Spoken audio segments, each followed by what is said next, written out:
Cleavage கிளீவேஜோடைய pattern அதுக்கப்புறம் அதோடைய types இந்த டாபிக் இன்னைக்கு பார்ப்போம். இது டெவலப்மெண்ட் பயாலஜி டாபிக்லேருந்து எடுக்கப்பட்டது. ஸோ ஃபர்ஸ்ட் வந்து நம்ம கிளீவேஜ் பார்க்கணும்னா அதுக்கு முன்னாடி ஒன்று ஜைகோட் ஃபர்டிலைஸ் ஆன எக் மூலியமாகவும் நடக்கலாம், ஆர் நான் ஃபர்டிலைஸ் ஆன பார்த்தினோஜெனடிக் எக்லையும் நடக்கலாம். ஸோ இதுலேருந்து வர்றது தான் நெக்ஸ்ட் ஸ்டெப் வந்து கிளீவேஜ். கிளீவேஜ் ஒரு மைட்டோட்டிக் டிவிஷன்ஸ். ஸோ இந்த டிவிஷன் ரேப்பிடாக நடக்கும்போது இந்த ரேப்பிட் செல் டிவிஷன் நடந்ததுக்கப்புறம் வர ஸ்டேஜ் தான் நம்மளுடைய மோருலா ஸ்டேஜ். ஸோ மோருலா ஸ்டேஜ் பார்த்தோன்னா இந்த ரேப்பிட் செல் டிவிஷன் இங்கே நடந்திருக்கும். ஸோ அடுத்த ஸ்டேஜ் மோருலாக்கு அடுத்த ஸ்டேஜ் தான் பிளாஸ்டோமியர். ஸோ இந்த பிளாஸ்டோமியர் பார்த்தோம் அப்படின்னா நம்மளுக்கு உள்ள ஒரு ஹாலோவா பால் போல ஸ்ட்ரக்சர் இருக்கும். இதுதான் நம்ம பிளாஸ்டோமியர் அப்படின்னு சொல்றோம். இந்த பிளாஸ்டோமியருக்கு அடுத்த ஸ்டேஜ் தான் கேஸ்ட்ருலா. இந்த கேஸ்ட்ருலால தான் நம்மளுடைய 3 லேயர்ஸான எக்டோடம், அப்புறம் எண்டோடம், அப்புறம் நடுவில் இருக்கக்கூடிய மீசோடம். இந்த மீசோடம் தான் நம்ம மசில்ஸ் எல்லாம் ஃபார்ம் பண்ணக்கூடிய இந்த லேயர். ஸோ இதெல்லாம் ஃபார்ம் பண்ணக்கூடியது. ஸோ இந்த டைப்ல நம்ம பார்க்க போறது இன்னைக்கு கிளீவேஜ் பத்தி. இந்த கிளீவேஜோடைய பேட்டர்ன் எப்படி டிவைட் ஆகும் அப்படின்னு பார்த்தோம்னா 2 விதமா சொல்லலாம். டிபெண்டிங் ஆன் அமௌண்ட் ஆஃப் யாக்.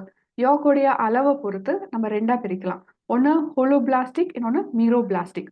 ஹோலோபிளாஸ்டிக் அப்படின்னா நம்மளுடைய அந்த யாக் வந்து எக்கில் ரொம்ப கம்மியாக இருக்கும். இப்போ எக் இருக்கு அப்படின்னா இங்கே ஸ்பார்ஸ்லி அரேஞ்சாக இருக்கும் இந்த யாக். இல்லை அப்படின்னா ஒரு இப்போ மீசோலிசித்தல் எக் அப்படின்னு பார்த்தோம்னாக்கா நம்மளுக்கு இந்த சென்டரில் ஃபுல்லாக வந்து யாக் அரேஞ்ச் ஆயிருக்கும். ஸோ இதுதான் வந்து ஹோலோபிளாஸ்டிக். ஸோ இதில் நடக்கக்கூடிய கிளீவேஜ் டிவிஷன் வந்து ஒன்று டோட்டலாக என்டையர் கிளீவேஜாக இருக்கும். ஸோ நம்மளுடைய டிவிஷன் வந்து அங்கே கம்ப்ளீட் எக்கோடைய டிவிஷன் இந்த எல்லா டைப்ஸ்லையும் பார்க்க முடியும். இந்த ஹோலோபிளாஸ்டிக்கோடைய டைப்ஸ் என்ன அப்படின்னா first type isolecithal, second type mesolecithal. So ஐசோலெசித்தலில் நம்மளுக்கு அகைன் டைப்ஸ் இருக்குது. அது வந்து ரேடியல் கிளீவேஜ். இந்த கிளீவேஜோட டைப்ஸ் வச்சு ரேடியல் கிளீவேஜ். ஸோ இந்த எக் இருக்குது அப்படின்னா அதோடைய கிளீவேஜ் வந்து ரேடியலாக வந்து டிவிஷன் நடக்கும். இப்போ வந்து வெர்டிக்கலாக நம்மளுக்கு டிவிஷன் நடந்து செகண்ட் வெர்டிக்கலுக்கு அப்புறம் ஹாரிசாண்டல் டிவிஷன் நடக்கும். ஸோ இந்த டிவிஷனை தான் நம்ம வந்து ரேடியல் கிளீவேஜ் அப்படின்றோம். இது எந்த மாதிரி ஆர்கானிசம்ஸில் பார்க்க முடியும் அப்படின்னா எக்கினோடர்மிஸ்லும் ஆம்போக்சிஸ்லையும் பார்க்க முடியும்.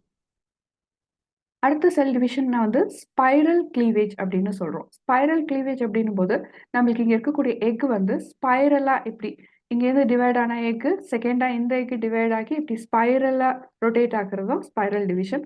ஸோ இந்த ஃபார்ம் ஆஃப் டிவிஷனில் நம்மளுக்கு ஈக்குவல் சைஸ் செல்ஸ் இருக்காது. ஸோ டாப்பில் இருக்கக்கூடிய எக்ஸும் கீழே இருக்கக்கூடிய எக்ஸோடைய சைஸ் டிஃப்ரென்ஸ் நிறையாவே பார்க்க முடியும். இந்த கிளீவேஜ் வந்து அனலிட்ஸ், அப்புறம் மொலஸ்கஸ், அப்புறம் எர்த்வார்ம் அதோடைய எக்ஸில் தான் பார்க்க முடியும். Next bilateral cleavage. So bilateral cleavage அப்படின்றது ஒரு எக் வந்து கரெக்டாக நம்ம வந்து பைலேட்ரலாக கிளீவேஜ் ஆகுறது, 2ஆ கிளீவேஜ் ஆகி அந்த ஒரு செல் திரும்ப 2ஆ கிளீவேஜ் ஆகி போய் ஸோ உங்களுக்கு வந்து நம்மளுக்கு இப்படி ஒரு டைரக்ஷன்லையும் இப்படி ஒரு டைரக்ஷன்லையும் கிளீவேஜ் ப்ராசஸ் வந்து நடந்து அந்த பிளாஸ்டுலா ஃபார்ம் ஆகுறது, அப்புறம் கேஸ்ட்ருலா ஃபார்மேஷன் நடக்கிறது. இதுதான் பைலேட்ரல் கிளீவேஜ் அப்படின்றோம். இது டியூனிகேட்ஸ்ன்ற ஆர்கானிசமில் பார்க்குறோம். அடுத்தது rotational cleavage. So rotational cleavage வந்து நம்மளுடைய மேமல்ஸ், நம்மளுடைய எக்ஸ்லலாம் நடக்கக்கூடியது, ஜைகோட்டில் நடக்கக்கூடியது. ஸோ இந்த கிளீவேஜ் வந்து first equal division, mitotic division நடந்து அதுக்கப்புறம் நம்மளுக்கு சென்ட்ரலில் ஒரு ஹாலோ ஸ்ட்ரக்சரோட சைடில் வந்து செல் டிவிஷன் நடக்கும். இதுதான் வந்து ரொட்டேஷனல் கிளீவேஜ், ரொட்டேஷனலாக நடக்கக்கூடியது. இது மேமல்ஸ்லையும் நெமட்டோட்ஸ்லையும் பார்க்கக்கூடிய கிளீவேஜ். இப்போ அடுத்த டைப்பாக இருக்கக்கூடிய மீசோலிசித்தல்ல டிஸ்பிளேஸ்ட் ரேடியல் கிளீவேஜ் அப்படின்னா நம்மளுக்கு இந்த ரேடியல் கிளீவேஜ் மாதிரியே தான் முன்னாடி ஃபர்ஸ்ட் டைப்ல பார்த்த ரேடியல் கிளீவேஜ் மாதிரியே தான். பட் இது வந்து ஃபுல் டிவிஷன் ஆகாமல் ஒட்டியே டிவிஷன் நடக்கும். ஸோ அதனால இதை டிஸ்பிளேஸ்ட் ரேடியல் கிளீவேஜ் அப்படின்னு சொல்றோம். இது ஆம்பிபியன் ஃப்ராக்லலாம் நம்ம இந்த டிவிஷன் பார்க்க முடியும். மீரோபிளாஸ்டிக் கிளீவேஜ் பார்த்தோம்னா இது பார்ஷியல் ஆர் இன்கம்ப்ளீட் கிளீவேஜாக இருக்கும். ஸோ இதனுடைய எக்ஸ் வந்து மோஸ்ட்டாக நம்ம இப்போ பேர்டோடைய எக்கெல்லாம் பார்த்தோம் அப்படின்னா கீழே யாக் இருக்கும். ஸோ மேலே வந்து நம்மளுக்கு ஸ்பேஸ் இருக்கும். இப்போ இது அனிமல் போல், இது வெஜிடல் போல் அப்படின்னு சொல்லுவோம். ஸோ இந்த அனிமல் போல் வெஜிடல் போலாக இருக்கிறதுனால இந்த கிளீவேஜ் வந்து கம்ப்ளீட்டாக இருக்காது, இன்கம்ப்ளீட் கிளீவேஜாக இருக்கும். ஸோ இந்த யாக் தான் நம்மளுக்கு வந்து இந்த நியூட்ரிஷன் சப்ளை பண்ணக்கூடிய இந்த வெஜிடேட்டிவ் போலில் இருக்கக்கூடிய ஒரு பார்ட்.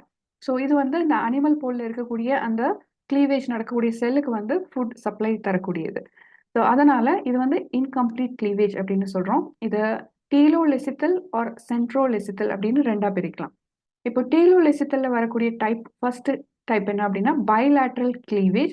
ஸோ இதை பார்த்தோம் அப்படின்னா கம்ப்ளீட் கிளீவேஜ். ஸோ ஒரு எக் இருக்கு அப்படின்னா இங்கே இருக்க எக் மாதிரி கம்ப்ளீட்டாக கிளீவ் ஆகாமல் மேலாக மட்டும் க்ளீவ் ஆகிறதுனால தான் இது இன்கம்ப்ளீட் க்ளீவேஜ் அப்படின்றோம்.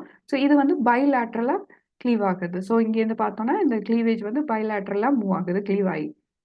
அடுத்ததா டிஸ்காய்டல், இதில் வந்து எக்ஸாம்பிள் பார்த்தோம்னா செஃபலோபாட்ஸ், மொலஸ்கஸ். இந்த பைலேட்ரல் க்ளீவேஜில் செஃபலோபாட்ஸும் மொலஸ்கஸும் எக்ஸாம்பிள்ஸ்.